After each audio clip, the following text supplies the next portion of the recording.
um, this is crazy. I I can't believe I'm actually about to be doing this. Good morning to the viewers, ladies and gentlemen, boys and girls, children of all ages. Welcome to episode 6 of Saturday Afternoon's Main Event. Um, it's just surreal. All that has happened this week. It's so odd, and it's weird because when you sit there and you look at an individual that captivated, you know, a territory or a company that you grew up watching, that you were literally like, so into, their style of wrestling, their promos. It's crazy to think that, you know,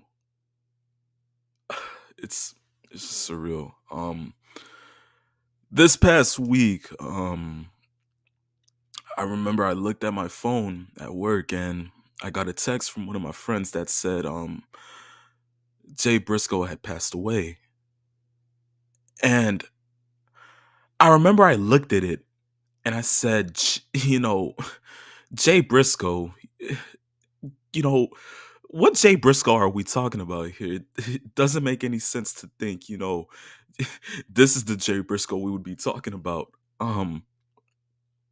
But when I had it confirmed to me by Twitter and almost every other social media platform, I broke because it's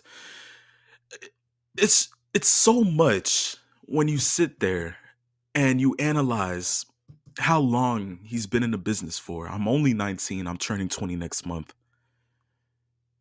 And to think this man worked his craft for 20 plus years puts into perspective what type of dedication he had for professional wrestling. And I was one of those fans that sat there and I analyzed and I loved what he did inside and out of that ring. It's crazy to think because to know that I enjoyed all the matches that he had alongside um ma- just many stars from the likes of Tyler Black, known as Seth Rollins, Adam Cole, Kevin Owens. I mean, the list can go on, and the match that he's had tag teaming with his brother Mark. Um, it's it's just so crazy to think that just literally a couple of months ago, they had a series of matches with FTR, and I enjoyed every single one of them because that's what the Briscoes made you do. They made you feel pro wrestling. You felt it, you analyzed it, and you loved every minute of it. And to think now that he's gone, it's just surreal and just sad to think it's gotten to this point. But all we can possibly ask for is, you know, to have his legacy carried, to have his name known to the rest of those who may have just found out about professional wrestling, those who, you know, may have analyzed some of his matches but don't know the full ins and outs of the Briscoes. We, just push his name up to the heavens to the point where it is known to each and every single person what type of person Jay Briscoe was. I it's I I really don't know what else to say. I can't, put it into account because it still hasn't hit me fully. But I know my co-host Peeps has, some things to say. So, Peeps, you're here also, Yeah. There you go, man. It is really surreal. We've been covering this business for the show that we've been doing. You and I specifically for close to 2 years now. It's hard to believe we've been doing the show as a team for about almost 2 years. Time goes by really fast.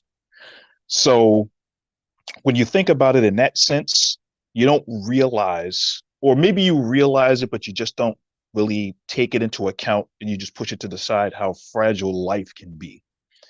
When you take somebody who is only 38 years old, has two young daughters who I saw videos of earlier in the week where it's heart-wrenching to know that he's gone.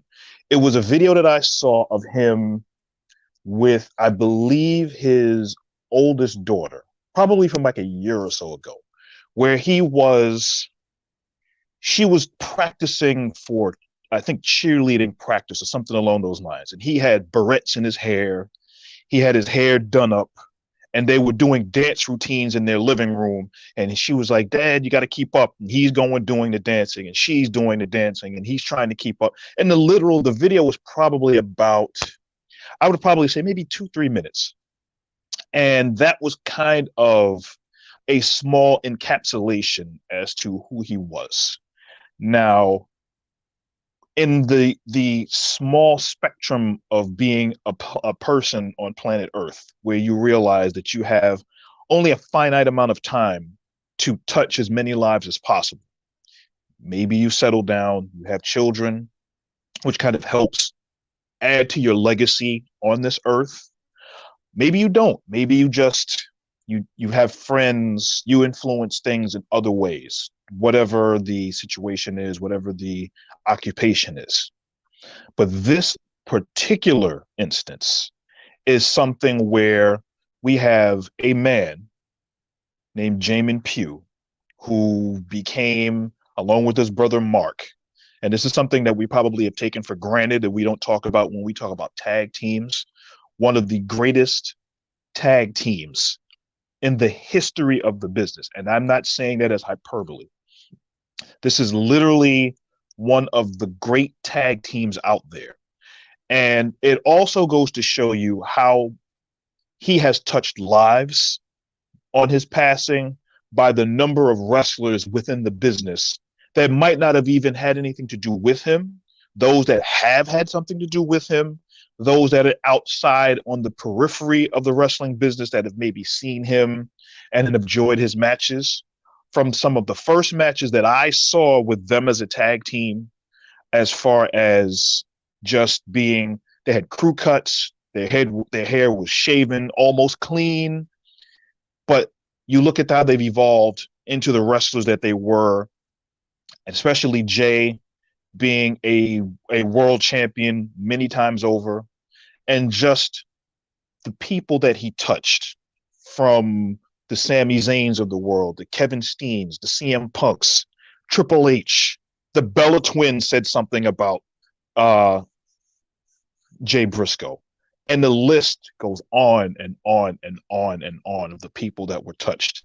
And we'll get into it as the show goes on, as far as certain context of what happened, things that happened around it, things that have changed because of the announcement, and how everybody around the wrestling business has kind of rallied around the family. And we also know, as I stated before, there are children that were involved.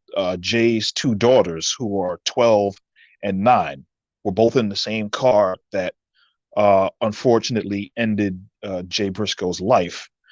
Both of them have a long road to go.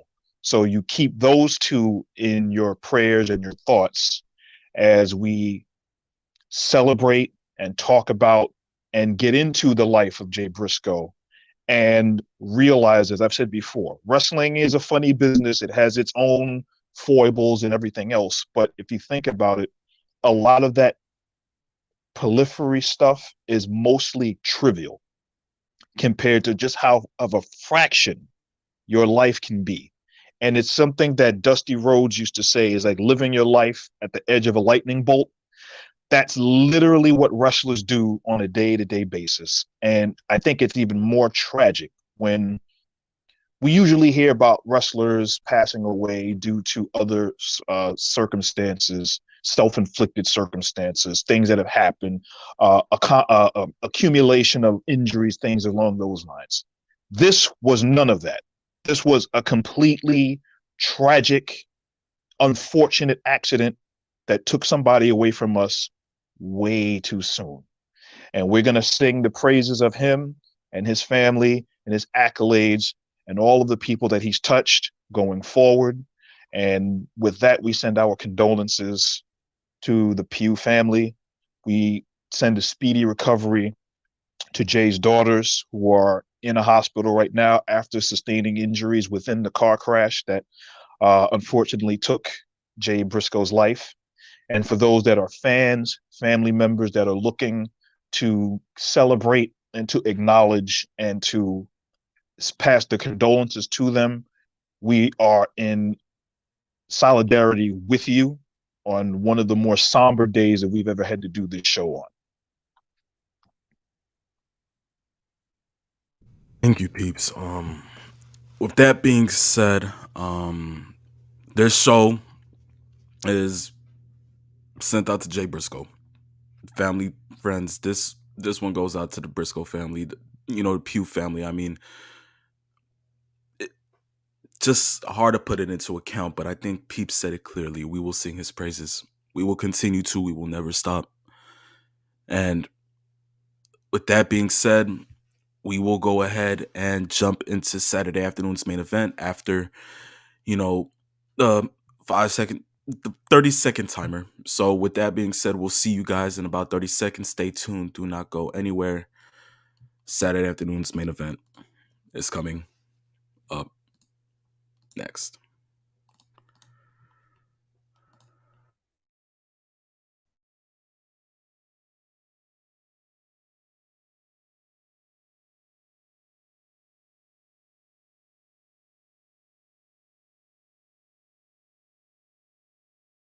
Shock the system.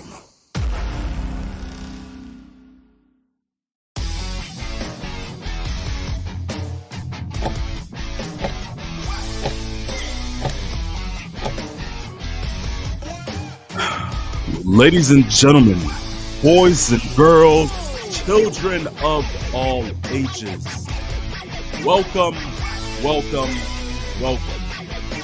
Season 5, Episode 6 of the phenomenon known to mankind, Saturday afternoon main event. Of course, it is I, the phenomenal one, alongside the one and only limousine riding, jet flying, kiss stealing, wheeler dealing, son of a gun, who's not having a hard time holding his alligators down. So give me 2 claps in the peeps snage. Woo! Here we go. Most definitely. Guys, of course, last week, we didn't have time to get to everything that we wanted to get to due to the fact that Vincent Kennedy McMahon exists in a world that seemed so pristine without him. But, we can go ahead and get to it this week. So with that being said, let's go ahead and get right into the show. Let's not waste any time at all. But with that being said, for us to go ahead and get into it, you have to hear this, right? You have to hear this theme. And when you hear this theme, it means one thing only. It's Fast Track, ladies and gentlemen. Oh, let's just go ahead and get right into it, shall we, peeps? Yes. Okay. First one. CM Punk takes shots at MJF. Now, here's the acerbic one continues. Crazy, right? So look, here's the thing. Pro Wrestling Illustrated, right? Goes ahead, gives out their awards for the year. Not this year, of course, 2022. You had Bianca Belair, Best Female Wrestler of the Year. Best Feud of the Year. MJF. Can you believe that, peeps? And on top of that, MJF got Most Hated Wrestler of the Year. I mean, that coexists. Yeah. I mean, to me, he's loved by me. It's MJF. I mean, yes. But of course, it makes sense. Best heel in the business so far, whatever the case may be. But here's the thing. Of course, every wrestler goes ahead and takes pictures with their awards. just for the sheer certification that you just got it like awarded by Pro Wrestling Illustrated. Like, that's big. But MJF, as he took his awards, you know, presented it while he had his Burberry AEW World title on his waist. I still can't believe he actually got away with doing that. But it fits his character so it does. Perfectly. It does. I don't blame him. I mean, you know, I think it's starting to grow on me little by little, but it's just crazy, peeps. Burberry. Oh, gosh. Yes. But with the plaque that he got for Best Feud of the Year, which said not only his name, but CM Punk's name. How crazy could it possibly be for MJF to go ahead and tape over CM Punk's name and just put MJF? Yeah. That is so MJF is gonna MJF. There you go. So, literally, he posts that. Punk goes ahead and goes under his IG account and comments, "Well, don't you think you should also go ahead and put a taper over them ratings since I've been gone? It hasn't been the way that it has been." Looks like someone's salty, right? Salty, full of pepper, full of piss and vinegar, as the expression goes. Yeah, somebody is very, very salty, and we know CM Punk. We know based on how he is, we also know that as a person, he can hold grudges like nobody's business, as evidenced by the Brawl Out press conference from months back. It's hard to believe it's been over almost 7 months since that whole kerfuffle. And here we are today, and it's still CM Punk throwing darts when he can. Now, it's kind of fair game based on the fact that he's not in the company right now on an official in-ring capacity while he's recovering from his injury. But also at the same time, we also know that he's probably not AEW's biggest fan for, you know, employee of the month, so to speak. So I guess we'll put it to you at that. The MJF thing, it makes sense based on the fact that he's really, really kind of adding to the legacy, so to speak, of MJF. And for MJF, he'll take that and run with it because he's MJF. Of course. What such good timing, peeps. Literally ended on the theme. How great is that? Yo, buddy, there you go. Peeps, give yourself a pat on the back. 15 inches away from the kick in the rear. You're perfectly fine. Good job. Thank you. Okay. From there, we move to the world of WWE. And in the eyes of us, here's wrestling fans, I believe Bray Wyatt has Mick Foley syndrome. I'm just, peeps, listen. Last week, we were supposed to cover this as well. But last week, we saw Bray go ahead and come back in his little rocking chair. And as he was speaking to the fans, it kind of sounded like Eater of Worlds Bray Wyatt, right? Yes, it did.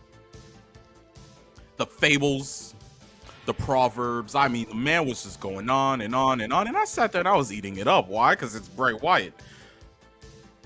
Fast forward to this past Friday. Bray Wyatt inside the then burned down Firefly Funhouse, taking a piss at what it seemed like was the door, turns around and introduces himself the way that he would have about 2 years back. Peeps, is this Three Faces of Foley reincarnated, or like, I'm trying to figure it out. What do you think this is, peeps?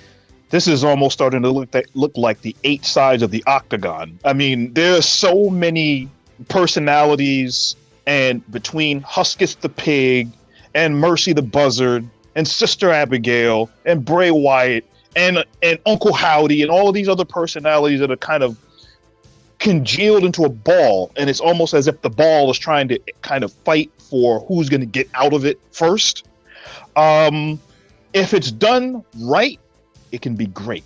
But the problem is, and you don't want to run the risk of actually overexposing a lot of the older characters and not having that level of focus to kind of streamline everything so that it makes sense. Because then you just have extrasensory overload, and it's almost like kinetic energy. You're bouncing all over the place. So I see what the germination of this is, where they're starting to plant the little seeds here and there about, well, all of these little personalities are here. We got this pitch black match coming up at the Royal Rumble next week Saturday.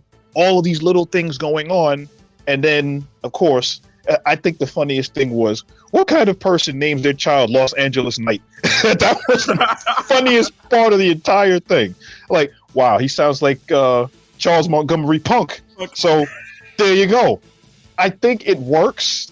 Let's see where they go next week. The go home show going for this match into the Rumble will probably explain everything else and maybe smooth things out. But yeah, I see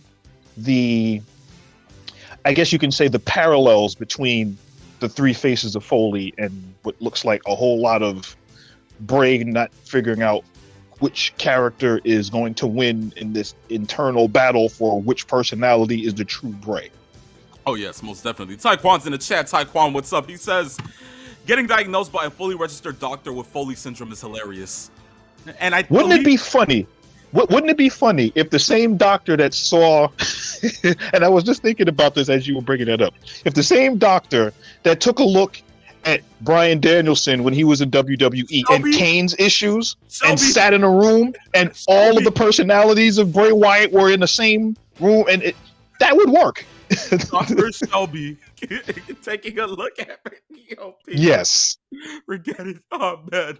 And then I believe Taekwon corrected you. He says, Lawrence Alexander Knight. There you go. There you go. hey, there's your counterpart to Charles Montgomery, peeps. Right there and there. Oh, man. Oh, man. Well, speaking of go-home shows, of course, next week means that we're going to have the go-home show to the Royal Rumble. And, of course, we're going to have our predictions for that next week, Saturday. But noticing all of this, there's one thing that we have to go ahead and get to. The bloodline plot thickens. Oh my gosh, to think. Yes. Now, of course, at the Royal Rumble, it will be Roman Reigns versus Kevin Owens for the WWE Undisputed Universal title. But within all of this, Sami looks like he's tying in perfectly. Now, we'll get to Sami a little later. What I want to cover is this. Peeps, this Monday, WWE Raw turns 30. Or in their case, they use the acronym for adult entertainment. Yeah. Yes. Yeah. Unfortunately, sadly. Why do I feel like this already has Vince written all over it? Oh, gosh. Yes. I mean, peeps, just think about it. He only brought back Roman numerals for WrestleMania 30. Okay, let's just be for real. Don't forget NXT 30, Takeover 30. Yes. Yes. I'm just saying. So you're starting to notice some sort of a trend, a pattern, if you will. There is a pattern. Okay, there you go. Thank God that they only turned 30 once. Okay, we're good. Oh, we're yes. good. We're good. Okay, but look at it this way, guys. This past Monday, the Bloodline said, not even only the Bloodline, I believe Roman said it as well. Oh, we're gonna have the whole rest of the Bloodline here next Monday in Philadelphia. Oh, yes. Babes, and here's where I'm getting at. Notice that WWE is selling Rumble merch with bull horns on them. Number one. Number two, the logo for the Rumble this year is literally electrifying. Now you're telling me that next week, the whole Bloodline is going to be on Raw? Now, peeps, listen. I may be getting ahead of myself here, but is there a chance that the Brahma Bull, the most electrifying man in sports entertainment today, the jabroni beating, pie eating, trailblazing, eyebrow raising, The Rock's in the ring. No if ands. Nah, actually, let me go ahead and backtrack that. Faster than a bear, stronger than a buck. The biggest thing to hit Canada because the Maple Leafs suck. Listen, peeps, is there a chance that we see The Rock? You know, next. Well, next week? if it's not The Rock, then I'm sure we're going to see a whole lot of Rikishi. Nah, just kidding. Oh God, peeps.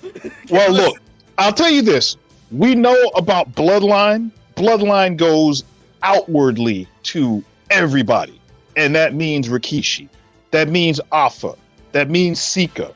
That means maybe seeing The Rock. Imagine Tama Tonga shows up on Raw. Wow. Now that would be something. I'm just playing. Look at it. Yes. Oh, I'm telling you, right now, the Bloodline storyline is the best thing in the WWE as far as just long-term storyline planning, because they've been able to sustain this for about almost 2.5 years of building this from when Roman first came back and won that WWE championship at SummerSlam 2 years ago. And then here we are now with him holding all of the important championships. This long, over 800-day reign as champion, and basically dictating what he wants to do. Coming across almost like the head of a syndicate, if you understand where I'm coming from. And being able to dictate policy as to who's going to wrestle him, when he's going to wrestle, what kind of match, even to the extent of the people around him. Because initially, he didn't want anyone around him. And then he ended up getting the wise man. And then he was able to kind of beat his cousins, the Usos, into submission so that they are now with him. So now we've got Solo Sikoa, who is now the younger brother of the Usos. And of course, the honorary Sami Zayn, who's added an extra level of, I put it to you like this. If you've ever had a cinnamon streusel, you know how good they taste. Very tasty, very good. Cinnamon and sugar, etc. Tastes really good until you actually add that streusel on top. Sami Zayn is the streusel on top of that. He's the added cinnamon and the added sugar, and then the added icing all over everything else. That is what has happened to the storyline. And they've been able to, when you think the story is going to go one way, it swerves somewhere else. And then you then are forced to think, wow, I see what they're doing here. No, they did that last week. And then all of a sudden, now I see what they're doing. And then when you think you know what they're doing, they completely change it. It's like Roddy Piper says, as soon as you know the answers, I change the question. Then that's exactly what's going on right now with the Bloodline. Oh, I mean, peeps, listen. I mean, it's one of those things where I'm sitting there today and I'm looking at it and I'm just like, maybe he comes in at 30. Maybe he shows up, but he just doesn't say a word. Maybe he just stands at the ramp and just looks at the rest of the family just going ahead and pulling, whatever they're doing and acknowledging the tribal chief while he's just standing there and he's looking at everybody. And he just turns his back around and he just leaves back into the lot. Peeps, literally, I think the minute The Rock shows up, Mania's selling out. I'm just saying. At this point, it's done for. Because we already know what's going to happen as main event. But now it ties into... Just have him show up on the ramp 10 seconds before the show ends. Just have him stand there. Throw his hand up. They show a cut of Roman. Then they show a cut of The Rock. Fade to black. That sells the show. Easy. Most definitely. But, once again, we said that we were going to get back to Sami. Now, this past Friday night was the contract signing for Owens and Reigns' match at the Rumble. Sami, who was in the locker room, I guess, just trying to go ahead and give Roman ideas, whatever the case may be. Roman doesn't want to take it. Tells Sami to get out. Paul Heyman, on the other hand, has Sami get out, but still talks to Roman and say, don't you think it's better to have him on the inside looking out instead of the outside looking in? Kind of go ahead and get the fade to black off that. Come the contract signing. Sami Zayn's nowhere to be found around the ring. Owens comes in, throws some of the Usos out, whatever the case may be, and then stuns Roman Reigns. Paul Heyman in the corner, looking perturbed. Kevin Owens signs the contract, and signs, okay? Then out comes Sami, befuddled, asking why, looking crazed. Peeps, what if, I'm just saying, what if the name on the contract is somebody to face Roman Reigns at the Rumble, but instead of Kevin Owens' name, Kevin went ahead and put Sami's name on the contract? Wow. Now that would be an ultimate swerve. That would definitely work. But also the crazier part about that is the reasoning why it drums up the sympathy towards Sami Zayn is the fact that just before that, as we've seen over the last month, Roman Reigns has had a temper problem, as he calls it. Temper problem. Definitely. So when he doesn't get his way, he yells and screams and kvetches and just does all kinds of yelling and screaming, normally pointed at Sami Zayn. Oh yeah. And then, because of the wise man, he then goes ahead and has him kind of relent somewhat. It's like, you know what? This is not you, this is me, etc., etc. We all see that Sami is being used in story. But Sami is looking for some kind of belonging. It's like he's trying to be part of a family. Then you now have Kevin Owens, who has been Sami Zayn's friend for 20 or so, 30 years. They've known each other since they broke into the business together, maybe even shortly before that. And then that extra dynamic of Owens wants to win this championship, but he's also kind of done with Sami Zayn, knowing that he called out all of the potential excuses as to why Sami Zayn is trying so hard to be part of the bloodline. Then you add that extra layer of, well, everything is cool, I didn't mean to yell at you, etc., etc. I have my anger issue. So why don't you get the guys, get in the car, warm it up, get us to the airport, etc., etc., etc. Which explains why Zayn was late helping out the bloodline when Kevin Owens went straight Braun Strowman on everybody. Now the difference here is, as you just stated, Sami gets in the ring and he looks befuddled, maybe a little flummoxed about what's going on. And I don't know if you noticed, when Jey Uso got up, he stared daggers at Sami Zayn, as if, where were you? So that can be picked up if they decide to pick it up on Monday or the Friday before the Rumble, where Sami can kind of explain what's going on. Then we can also hear from Roman Reigns kind of talking about why, you weren't here. You were supposed to be here. Well, you told me to be there. And now if this whole thing happens, the scenario that you just pitched, how they describe that, if that was the case, which would be brilliant, but let's go on the fact that they didn't. Let's say this is just Owens. Mm-hmm. Does he cost Owens the match?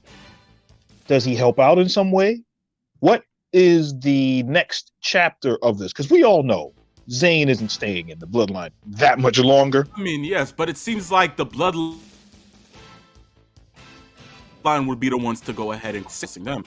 So that's why I'm just like sitting here trying to figure out, okay, what if his name is on the contract? Because now because I don't think it's gonna stay for that long. If they want to go ahead and begin a build for Mania to go ahead and have them dethrone the Usos and win the titles, him and KO. What are the odds? Because Yes. there's so much that could possibly happen. But to me, I really do just think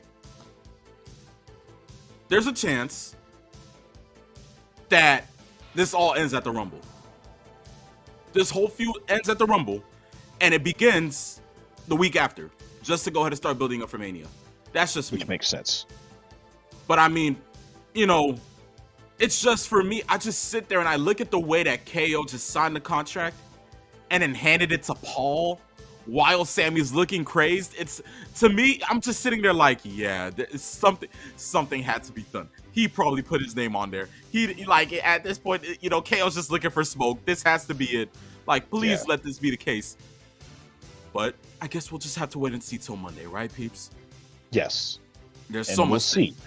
There's You so know, much. imagine if they bring that up and during the Rumble, it's like your name is on here. You know what you have to do. You just lay down. You just do all of these things. And then he starts thinking, you're like, you know what? I am good enough to do such and such, and then reference what happened when he almost beat Kevin Owens last week before the Usos and Solo came in and beat Kevin Owens into a pulp. Then you can go ahead and say, I didn't need the bloodline to do such and such and such. And if that's the case, then you're going to be facing me, et cetera, et cetera, et cetera. So, yeah, there are a couple of branches on this path that they can take. Either one will work to get to the ultimate goal, which is going to be at WrestleMania. Okay, yeah, most definitely. From there, we move into this other part of news that peeps wanted to go ahead and get into, and he had a couple of things to say about this. You guys remember Ospreay versus Omega. Peeps, listen, Yes. We know you saw the match. It's okay. Yes. Now look. Am I right for saying that it's an early match of the year contender and that it's currently in first? Yes, it is. I have seen this past, I'd say within the last 18 months, I have seen some really good matches. Really good matches in AEW, really good matches in WWE, really good matches with Ring of Honor. And that goes without saying, especially in New Japan. But to say that this was a really good match is really an insult to Kenny Omega and to Will Ospreay. The psychology, the work rate, the thought process as to how the match was brought together, how it picked up from the beginning, a lot of the moves that happened, including, and you'll know where I'm going with this, that disgusting DDT off the top rope without the padding on it was absolutely brutal. It's amazing that Will Ospreay even has an eye left after that DDT, because literally that was one of the most dangerously looking spots that I've seen. And then the double stomp with the table, and then Kenny Omega sticking his head through the hole like he's Jack Nicholson from The Shining. Here's Johnny.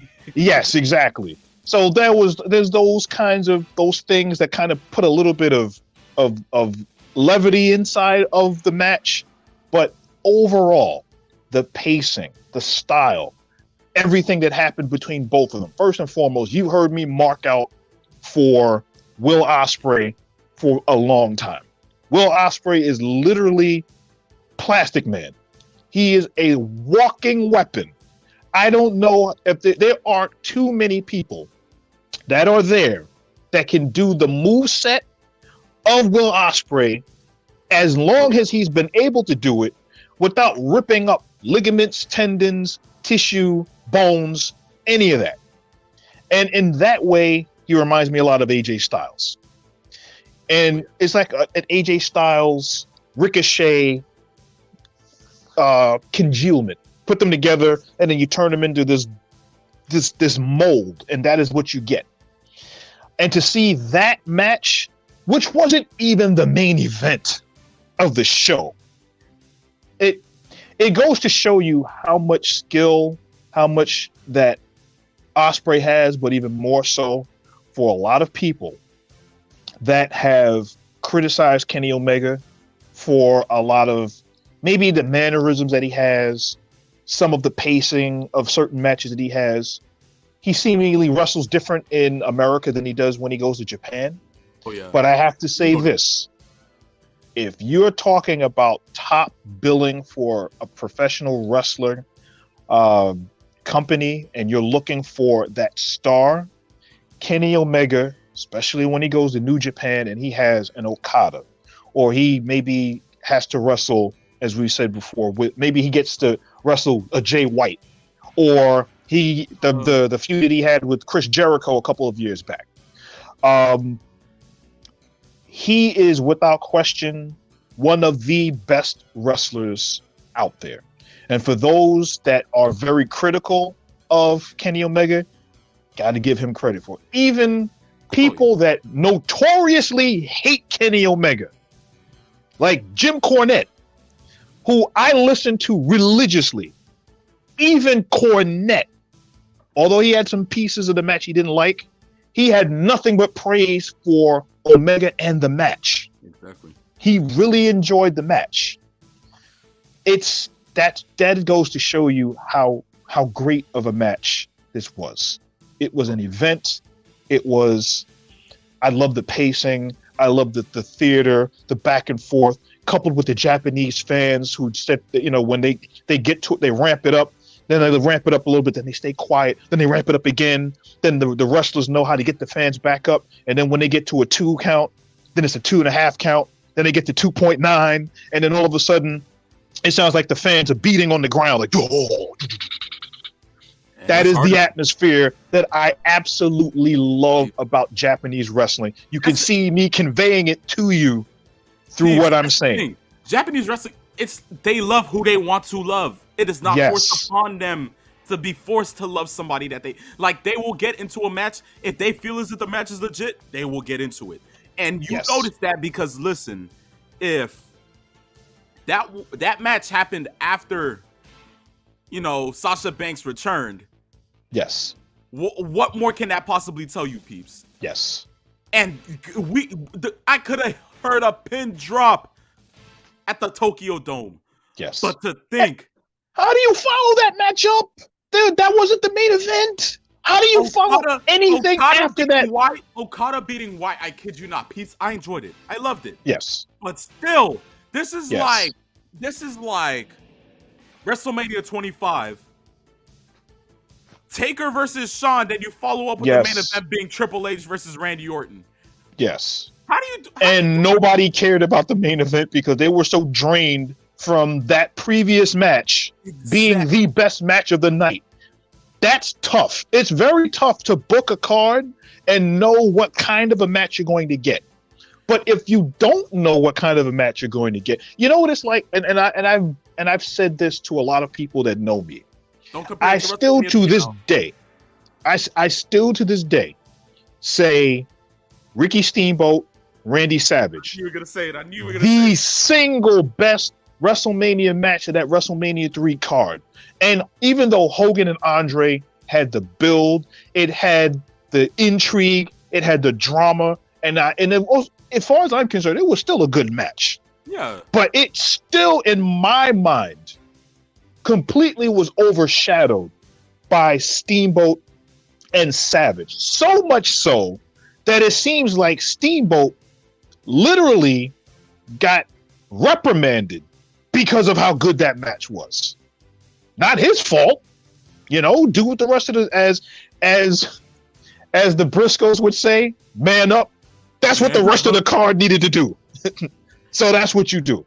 No, exactly, most definitely. But I mean, still, it's it's just one of those things. Although, some shows, some major shows would be able to go ahead and catapult off of that. I think the one show that I think, really went ahead and did it justice was WrestleMania 28. Because of course you had the end of the era Hell in a Cell match.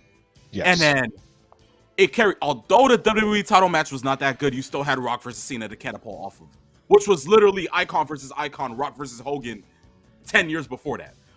The next year after, listen, one thing they should have learned from, put Undertaker in the main event. It's the streak. Listen, anything's bigger than that at that point. And to think that Punk and Taker didn't get that main event spot. Yes. That's all I was saying, peeps. I'll just put it like that. Because, there's just some senses that there is good chemistry with some professional wrestlers. Although I know, listen, the title match should be the last match of the show. It's the title. Sometimes, listen, good matches steal the show. And when you put good wrestlers together, this is what happens. So I mean, listen, at the end of the day, Omega, Osprey, I'm telling you, peeps, everybody else is fighting for second at this point for me. Yes. They are number one. Match of the year Yes. already. I don't care. Like, book it, send it out.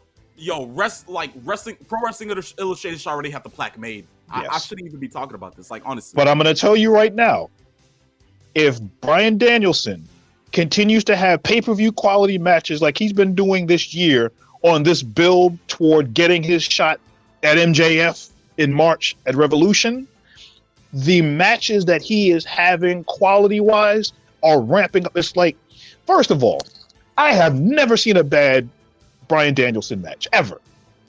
To see the short elevation, it's like, here's the first match that he's going to have. Oh, let's top that. No, let's top that.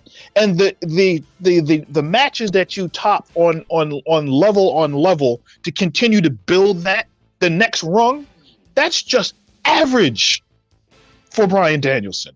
And that match that he had with Bandito, that was a good match. You've heard me talk about Bandito for the longest, but still, that's what you have to do to be able to compete with Osprey and Omega.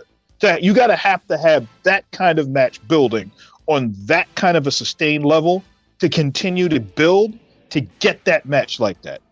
Oh, yeah. It also doesn't hurt to have the athletes that you had in that match as well. Still, and I don't understand how Omega did it with all of the injuries he had just came off of to go all the way to Japan and pull that kind of a match out in front of 80,000, 70,000 fans, and then get back on the plane and come back to America and then wrestle in those trios tag team matches. I have no idea how he does it.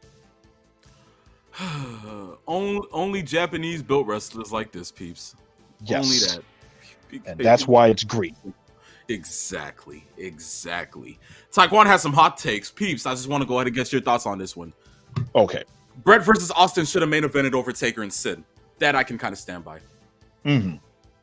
Based on the way it was built, yeah. But the thing is, hindsight being 2020, we knew that match was going to be better than Sid and Taker. And the reason why the Sid and Taker match wasn't as good is because there was no real build before Sid and Taker. It was just plopped right there. It was like 2 weeks before the show. Sid is getting a match with Taker. And there was no build toward that to build anticipation for that match. So that being the main event, it was a given based on the fact that it was a WWE, or at the time WWF championship match. And I've always been of the mindset that should be the main event no matter what. Yeah, but of course.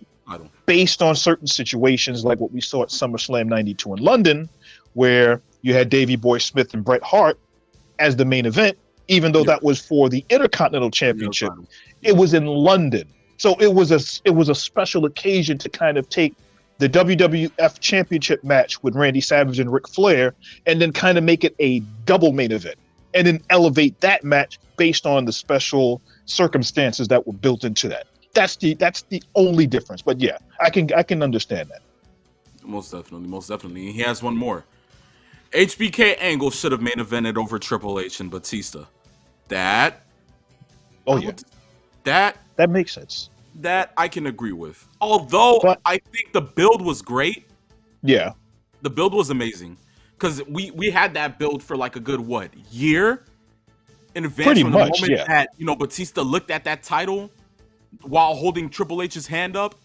And, from there, the little side nuances telling him that, JBL is calling you dumb. You should go over to SmackDown and take his title, while knowing that every single time there's a chance for Batista to win a chance at the title, Triple H would actually, run away from him with it. I love that build. That build was amazing. And I really thought it deserved the main event spot. But And it was Batista's time to main event from that aspect. Exactly. So that I can see. Cena had his main event shot push when he won the belt from JBL. So kind of like, that was his time. He had to get that time and get into that main event spot. Batista had earned it that year based on, like you were saying, with that whole, and it was a slow build too. Exactly. From everything that happened with Evolution and then going forward with that made perfect sense. So yeah, that was good. Exactly. Still, like, HBK Angle. Listen, that match, It's still watchable to this day. Still enjoy it to this day. Although I don't like the outcome being the fact that, Sean, lost to Kurt. That's just me, being at that time. But I mean, still, all of that goes into account to tell you that, like, you're capable of stealing the show any which way. That's just what it is. Yeah. But I mean, still, Ospreay Omega, that's just me. Match of the year. I'm counting that right now. Until I see, something crazy at this year's WrestleMania, I'm not counting anything. Listen, this year's WrestleMania and this year's Double or Nothing. Those are the two that I'm going to be looking at to analyze to see who's going to go ahead and steal the show at what, and that's how I'm billing it. But and until then, only in January, and we're already talking about Match of the Year. January. We're just a little halfway through January, and we already have. This is the bar that has been set. Everything else is got to compete with this bar. And that's literally what they're doing. Exactly, peeps. Exactly. But, ladies and gentlemen, boys and girls, children of all ages, that is the end of Fast Track. Listen, we will go ahead and come back with the questions. And then right after, we will go ahead and get into the final topic of today's show. So, with that being said, stay tuned. Do not go anywhere because the second half of Saturday afternoon's main event is coming up next.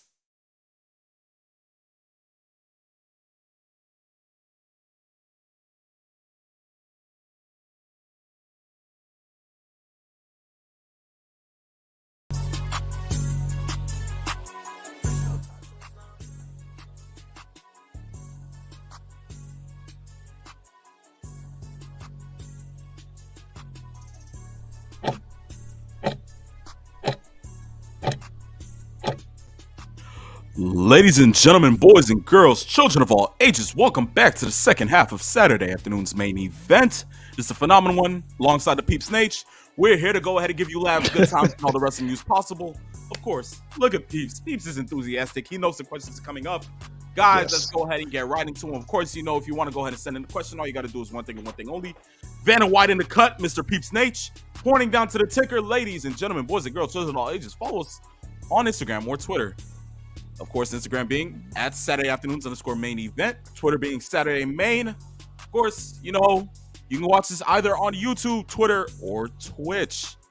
Don't mind it, guys. You know how to catch it. You good. But that being said, let's go ahead and get started with the questions. First one of today. Most of these aren't even really questions, but I mean, I'm cool with it. Long and line it says, R.I.P. Briscoe, gone too soon. It was glad to see Adam Cole give his warm speech. Gave insight to the man behind the character. Will never be forgotten. Most definitely. That was a gut-wrenching one. To hear Adam Cole speak upon it, it was gut-wrenching. And I mean, of course, all the tweets that we've been getting, within the whole week from the likes of Seth Rollins to Hunter, Regal, Danielson. I mean, the list can go on and on. The Bella twins, like I stated a little earlier, even the Bella twins had something to say about it. This goes to show you how he touched many lives in the wrestling business. Exactly. And I mean, even NXT going ahead and speaking upon it before going to Peeps, that's what, oh my gosh, what class? Yeah. What class? I have to say, and okay, the fact that they were able to pull a complete 180 based on what was originally going to happen on that show. I want to bring that up. Yep. Now, for those that don't know, NXT were in the segment that they were doing. They were going to have the New Day on the show. New Day, of course, with their feud ongoing with Pretty Deadly over the NXT Tag Team Championship, and Gallus, which we know is going to be a barn burner of a match when they get that going. Mm-hmm. What was supposed to happen was the New Day were going to kind of do a funeral to kind of bury the other two tag teams. And they came to the ring. They both had almost like a suit and tie kind of deal. But literally before the show happened is when the news came out about Jay Briscoe passing away. So what they did, give credit to whoever, was it Shawn Michaels, was it Triple H, was it whoever was there, realize how insensitive something like that would be, especially since there are a lot of people in NXT that were very close to the Briscoes, that know of the Briscoes, that have been in Ring of Honor at some point. And then they realized we can't do this. So they just scrapped it all together and had Vic Joseph go on the air and acknowledge the news, which is the same thing that Michael Cole did on SmackDown, which was without question very tasteful. You would not have heard or seen this kind of respect paid to somebody outside of the business if Vince McMahon was running creative and doing his normal thing, because Vince's mindset was always, unless it's a wrestler that transcends even his company, if you're within his bubble, nothing else outside the wrestling world matters. Exactly. So those are the kinds of things that show you how classy it was for what they did going forward here with those two examples. Of course, most definitely, most definitely. So, long on Isaiah. Appreciate that question or comment. Next one comes from Doctor of Thugonomics. He says, authenticity can be shown rarely. Jay Briscoe did it every time he was in front of a mic or camera. Long live Jay. Godspeed to his family for real. Oh, yes. That one, most definitely. I can definitely applaud that. I mean, every human has their own thing. Everybody is flawed. Everybody has things that are going on. And I have to say, as we get into a little more about the whole Jay Briscoe thing, I'm going to somewhat rip into an incident that either did or did not happen, or why it didn't happen. And as we continue on, you'll understand where I'm coming from. Yes, most definitely. Next question comes from Tombstone City Adam. He says, long live Jay. All right. Just saw that Matt Cardona filed a trademark for Zack Ryder. Thoughts? Interesting. Peeps, didn't I already say this? Listen, the man's coming back at the Rumble. Come on. Give me a break. I said this months ago. Guys, let's see how far it goes, even if it's just for the one show. Exactly. But it would be a warm welcome. I think that the fans would be very receptive to seeing him back. That would definitely work. Oh man! Oh yeah! Imagine, but I mean, I would just enjoy Matt Cardona with his, when the lights go up, coming on inside the Alamo Dome, and the fans just being receptive. Oh man, that would be amazing. Yes. But I mean, if you hear radio, tell me everything you know. Like, I mean, listen, I'm cool with that too. That's just one of those things. But I mean, most definitely, we just have to wait and see next Saturday. I mean, there's a lot of surprises for next Saturday. I just want to see who we got. Like, because last year we got, someone's going to open up the forbidden door. Yeah. Yeah. They opened up the forbidden door, only Mickey James. When I thought Moose was going to enter. Oh my gosh, Shane McMahon, you robbed me of a good Rumble. Yes. The forbidden door was locked. And the person that came in was only there for like a donut. And that was about it. Exactly. Like, peeps, come on, man. Oh, shoot. Yeah. But guys, that marks the end of the questions. Of course, we have one more question. We will go ahead and get to that with the last topic of today's show.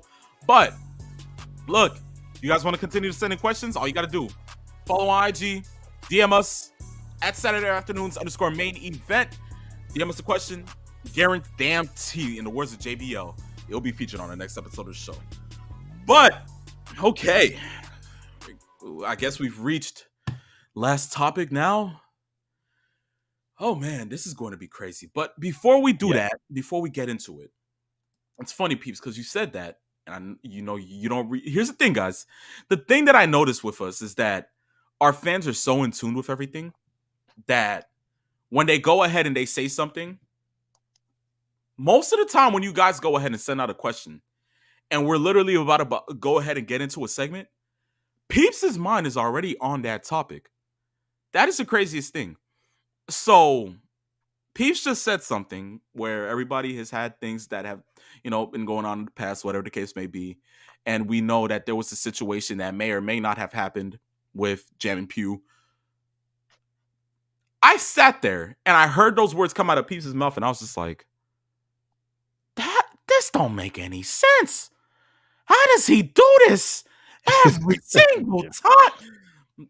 Peeps, you're good at your job. You're good at your job. This is why you're my tag team partner. But jokes aside, Question came from Master Sean 007, and he said this: Greetings. I would like to start off by offering my condolences to the Briscoe Pugh family and the Turnahan family for their losses. Now, it has been more than a decade that Jay Briscoe sent out offensive comments on social media. Since then, he has apologized profusely and has put in the work to change his thought process. I'm a firm believer that actions speak louder than words, but Warner Brothers Discovery doesn't see things that way. My questions are: was Warner Brothers Discovery being petty for not allowing a proper tribute on their network to Jay Briscoe? Do you think that do you think that Warner Brothers and Discovery should judge Jay Briscoe by his actions and not his words, as well as the outpouring of love he has received from fans and wrestling personalities alike? So, peeps, I can go ahead and just add a little bit of insight before you go ham and ballistic on Warner Brothers. You can already see I'm stroking my goatee, so you kind of know where when I see you stroking the goatee, I already know where you're going with. Listen, Yes. There's going to be many I digresses now in this one segment. There's going to be so much. Yes. But here's what I want to get at. New Year's Eve, 2022. The world of social media found out later around 1 o'clock, 2 o'clock in the morning of New Year's Day that Dana White had an altercation with his wife, which ended up with him laying hands on her. That little piece of information segment is what I'm going to use for this whole topic. How does that get gassed on Warner Television, where it's literally there? It's literally getting talked about on their networks, but somehow, some way, not to say, okay, but knowing when Jay said those things and knowing that he apologized and it worked to show that he apologized,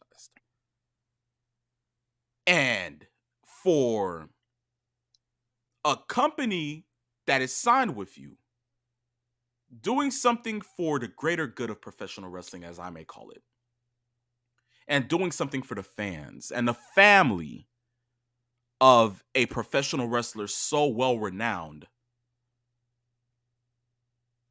and you're going to tell them, number one, we're not going to air your tribute show,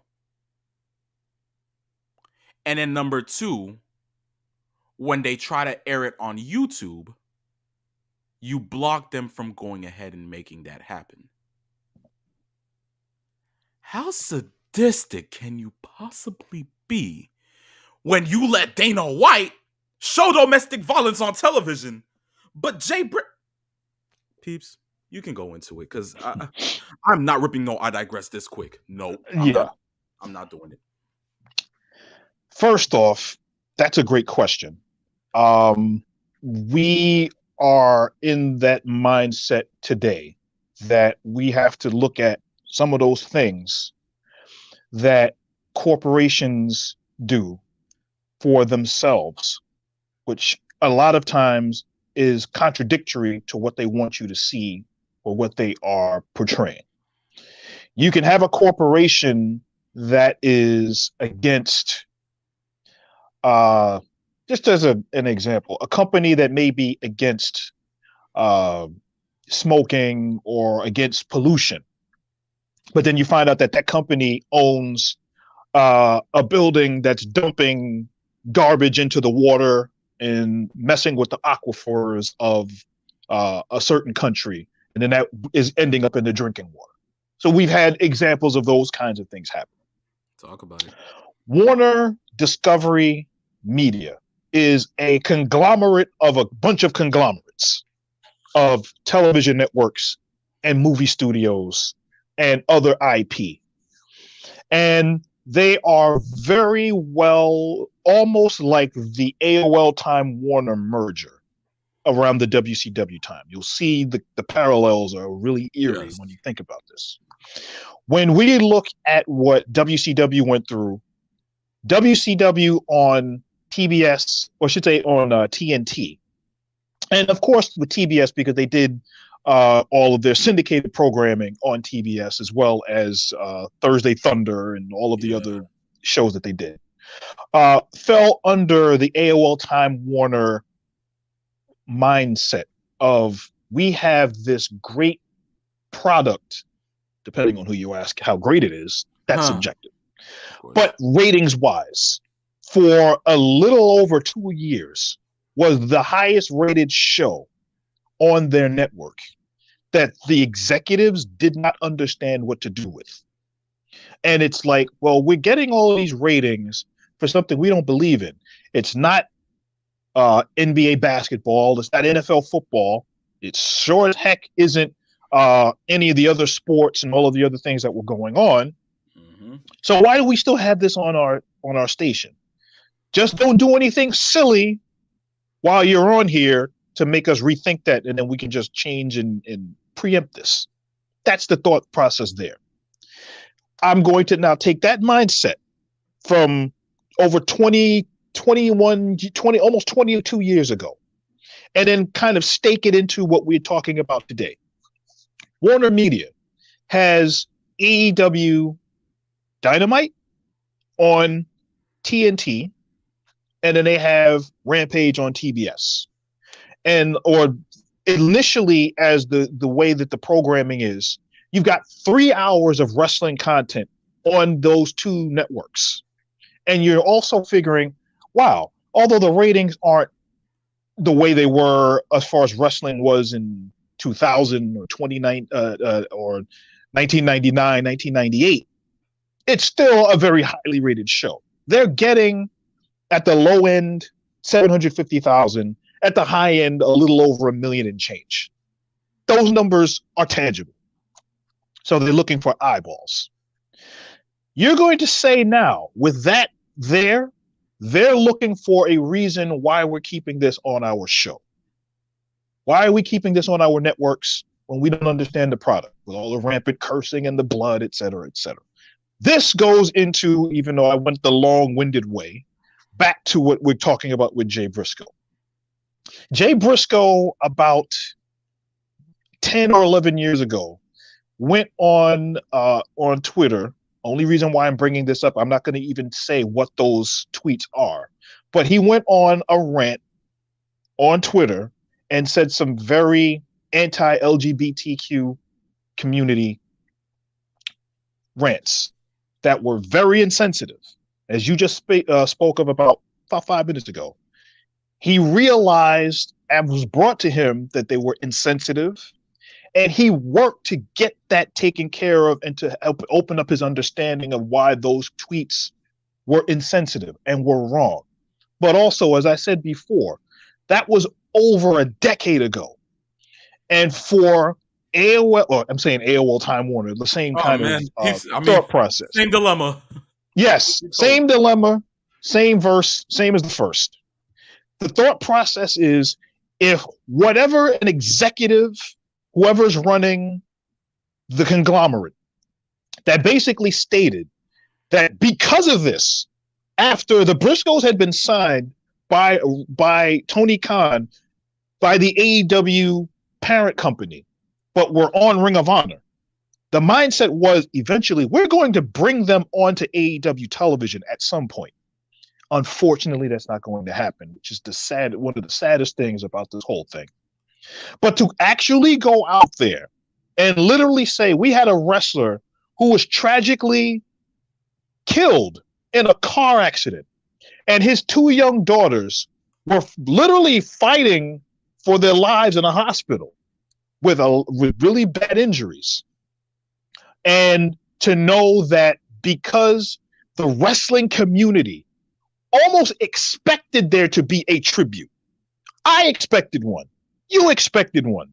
All of the people that watch our show and the wrestling fans around the world that know of Ring of Honor, that know of AEW, more specifically, you know about the Briscoes, were expecting a tribute. And a tribute was actually going to take place on AEW television, and it was given the kibosh by one executive or a handful of executives at Warner Media, which is absolutely petty, disgusting, short sighted, and as far as I'm concerned, cruel. And the reason why I say it's cruel is the fact that you have a lot of wrestling fans and family members of that wrestler who passed that are hurting and were expecting, as when we had with Mr. Brody Lee's passing, had a great tribute throughout the entirety of the show with the bandanas on the arms and the tributes. And because of a tweet or a series of tweets that happened well over a decade ago, you're going to castigate this person and not give him the proper tribute and respect that he deserved based on his impact in not only the wrestling business, but to the wrestlers that he was connected to, was a shot in the face. And as far as I'm concerned, is really, really sad, really, really petty, and somewhat indemnifying as far as I'm concerned. Oh yeah. And the fact that to know that there are wrestlers out there who continue to pour love and affection, great memories, people that might have only met him once that said, Jay said this thing, Jay did this interview with this wrestler, he cracked jokes. And as I've said before, my greatest take on the Jay Briscoe thing, not just all the great wrestling matches that he's had, the tribute that I saw from Dax Harwood in his car accepting the tag team, the feud of the year between FTR and the Briscoes. He was in his car and basically stated if it wasn't for Jay and his brother Mark, for those 3 matches that they had, his family would not be able to have the lifestyle that they lead now. And he's going to do everything he can to make sure that those Briscoe kids are able to get the support that they need going forward. And to know that that is your reason to keep them off of TV is ridiculous. It's short-sighted. And like I said before, it's absolutely cruel. But this is what happens in corporate business when you are afraid that you're going to go out and offend sponsors.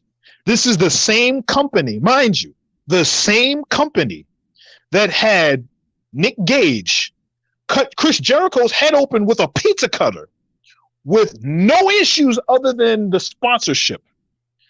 That's the same company that didn't want to have this on their air. I want you to think about that. But there's your own first and only I digress for me on this topic. First and only? First and only. Because it absolutely pissed me off to no end when I heard about why it was done. Peeps, shoot. To think that this was something that happened when I was literally in 3rd grade, okay? Because I remember reading about this, I believe it was Cage Side Seats, back in 3rd grade about this thing, like this whole debacle.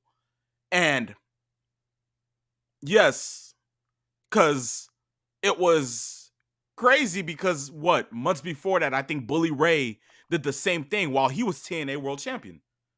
And the thing with that is that Jay went ahead and spoke on it after saying, listen, my fault. I'm going to go ahead and work to get better about it. He gets asked about it again in 2019. Goes ahead once again, speaks on it. Listen, I was uneducated about it. I messed up. I understand. Listen, trust me when I say this, the Briscoes love everybody. I once again apologize. I remember even seeing that tweet and seeing fans of pro wrestling, other like, LGBTQ members going ahead and accepting his apology, saying, listen, it was at a time when the bill literally just passed. People were uneducated about it. It's okay. He starts to understand it. Now, let's put it this way, peeps. TNT still shows Brooklyn Nets games as prime time. The Brooklyn Nets, not even degrading Kyrie Irving. Kyrie says some things about the Jewish community. Nike is literally blackballing him now. But TNT still shows his games. TNT will literally go ahead and show the Brooklyn Nets and highlight them anytime they get. It's not like they're not supposed to be spoken on during like the pre or like post shows. They allow it. This though, this really a tribute show. Now look, there's one thing I know about tribute shows.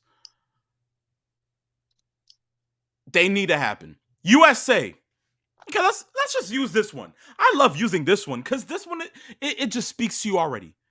USA in 2007. Peeps, you already know where I'm going with this. Let WWE use up their time for Monday Night Raw on a tribute show that lasted, I believe, 2 hours. That documented and spoke on the life of Chris Benoit.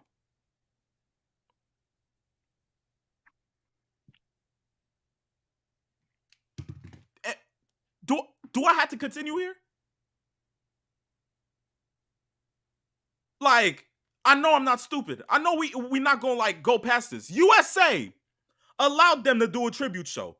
And And this no, is don't after they found out the details they of didn't what cut happened. it. They didn't cut it off the air. They didn't stop it. They let it happen.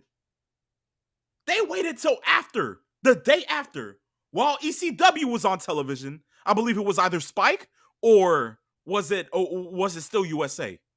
I believe it was, if it was 2007, then it had to have been, I believe, Spike Okay. going towards USA. Okay. They let it happen.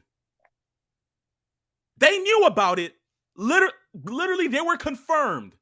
There was confirmed news because I remember looking at that on CNN while watching Raw. It was confirmed by at least 8:30, 9 o'clock that Benoit did it. USA didn't cut the show. They didn't do it immediately. They let them fully ride it out.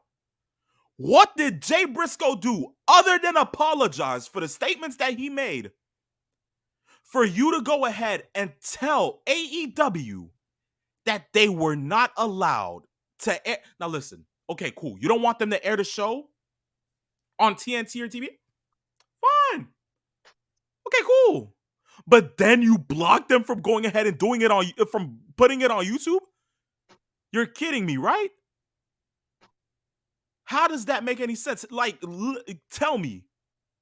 It's straight up insensitive. Straight Yes. up insensitive to think that executives. Now, look, jokingly, Punk said things about executives that can't even manage a target. Those are executives that can't manage a target. You're telling me Jay Briscoe, a man who's given his life and dedication to professional wrestling, okay, works on a company that is owned by one of your clients, your subsidiaries, who go ahead and produce ratings for your television network, okay, literally decades after you took professional wrestling off the air. Now you want to go ahead and make it times 2. Now you want to go ahead and say those who don't know history are condemned to repeat it. Now you want to go ahead and make it this case because if anything, peeps, I don't even think AEW wants to go back to wanting a contract with Time Warner. I don't even think it may be the case because after this, it wouldn't make sense, peeps. I don't think it's going to go that far. I think AEW knows that their bread is buttered on the basis of getting content out, and they have a premium network like Turner Broadcasting to show all of what they have. They're going to get that Honor Club going for Ring of Honor and all of the myriad amounts of content that Ring of Honor has to offer that they can put on the Honor Club.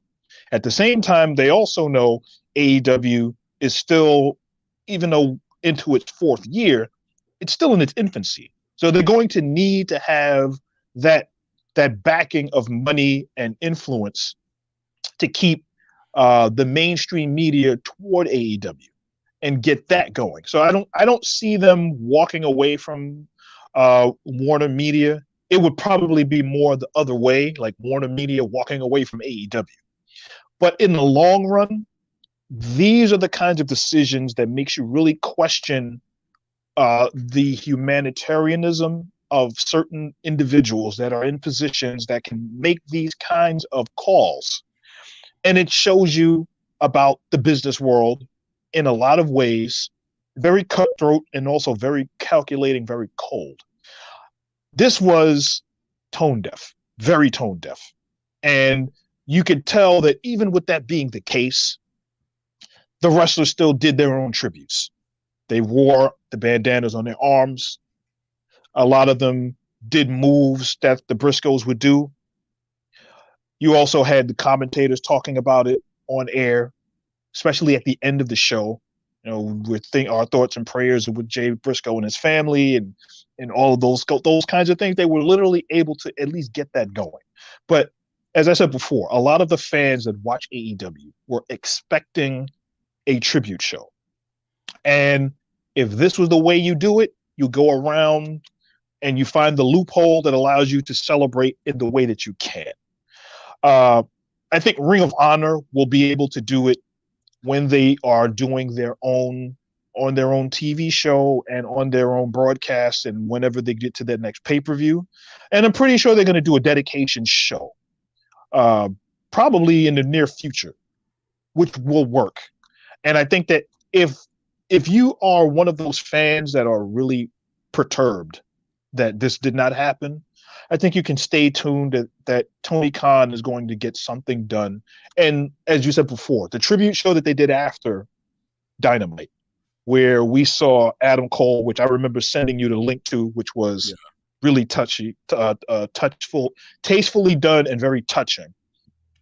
Claudio Castagnoli had another great word, another tribute that he did, because we all know that the Briscoes and Castagnoli and the Kings of Wrestling and all of those matches and feuds and everything that went on back in the early days of Ring of Honor, there were a lot of tributes we've talked about ad nauseum during this show. Jay Briscoe touched so many different people in so many different ways, which is the reason why the anger and just the utter befuddlement of a lot of people goes into why this tribute just did not happen on Turner airwaves. And now that we know it was more of an executive decision, I remember seeing somebody stating in, I think, a comment section. I went on YouTube a couple days back, and somebody had said that the reason why this didn't happen is because the Young Bucks were jealous, that they didn't want to do anything because the executive vice president. That had nothing to do with this. First of all, the Bucks love the Briscoes as much as everybody that's shown a outpouring of love to the Briscoes. So that had nothing to do with that.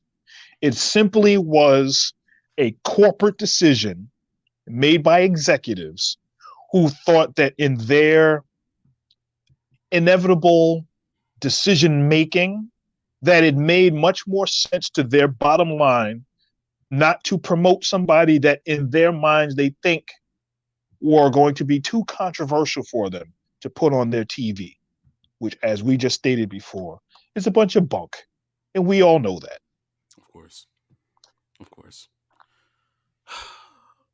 I see some comments here on YouTube from Hot Rod himself. Hot Rod says, Warner Bros. Did the right thing. They had to do what's best for business. It is what it is.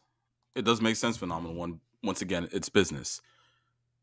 I'm not mad about the business aspect of it. Okay, if it's business, it's business. But practice what you preach at least. That's all I'm asking. Yeah. If you want to go ahead and say that you're not going to go ahead and put something insensitive on your television, but allow to go ahead and show Dana White going ahead and punching his wife literally on reruns. That's the perfect example to realizing the hypocrisy of the decision. That's what I'm saying. If you're saying that it's business, practice what you preach. That's all I'm asking. Because it ain't no way in hell you're going to tell me Dana White punches his wife on New Year's Eve. It gets reruns repeatedly. No one's saying nothing about that. And it's a show about the action that he was shown doing to his wife. That's the worst part about it. That's what makes the whole thing so hypocritical. You is see the what I'm fact that saying? he's turning a sport He's turning slapping each other into a sport, which is literally what he did to his wife that TMZ got their hands of the footage of that he had to apologize for. And I don't hear any outrage of them taking the show off or suspending the show. I don't hear of anything where, well, maybe we need to move away from this. Just give it 6 weeks to let things die down. And then we can bring the show back on, et cetera, et cetera, et cetera. No, I don't hear any of that. So That's what I'm saying. So look, yeah, Rod, I don't mind it. Look, business is business. I understand.